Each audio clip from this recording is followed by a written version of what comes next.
Alright, Bruchim Abayim, welcome everyone. Every Friday we try to learn a little bit from my holy ancestor, the Maharal Prague. It's a Hasidic called Solomon. And this week's Parshas, Parshas Ekev. In Deuteronomy chapter 9, verse 1, we read, Shema Yisrael, Ata Aryeh hayam es Yarden, lavoi l'reshes gayim gedolim b'atzumim, mimikko orim gedolos v'tzuros b'shamayim. Hear, O Israel, thou art to pass over the Jordan this day, to go and to dispossess nations greater and mightier than thyself, cities great and fortified up to heaven. Rashi says, Ata atzum v'matzumim mimcha, that you're strong, but they're stronger than you. Says the Heilige Zayt the Maharal Prague, that when it says that they are stronger than you, if it was not the case, mimcha lamali, why does it have to mention stronger than you, v'kashya? So we have a difficult question. If the Israelites were also strong and mighty,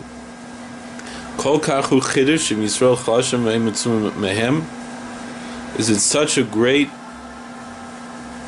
novel idea that the Israelites are weak and so therefore the Canaanites are stronger than them? It's only something for the scripture to mention as a novel concept is when the Israelites are strong and mighty and the nations of which they dispossess are even mightier than them. And you have what to say, however, the Israelites aren't coming with physical strength and power of war to be victorious over these heathens. Rather, they come with the mighty power of the blessed Lord. So that is a tremendous idea that is completely novel.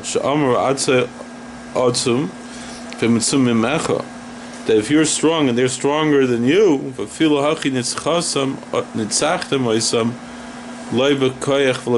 however, you will be victorious over them. As the prophet Zechariah says, it's not with strength and not with might, but by my spirit, says the Lord. Thank you for watching.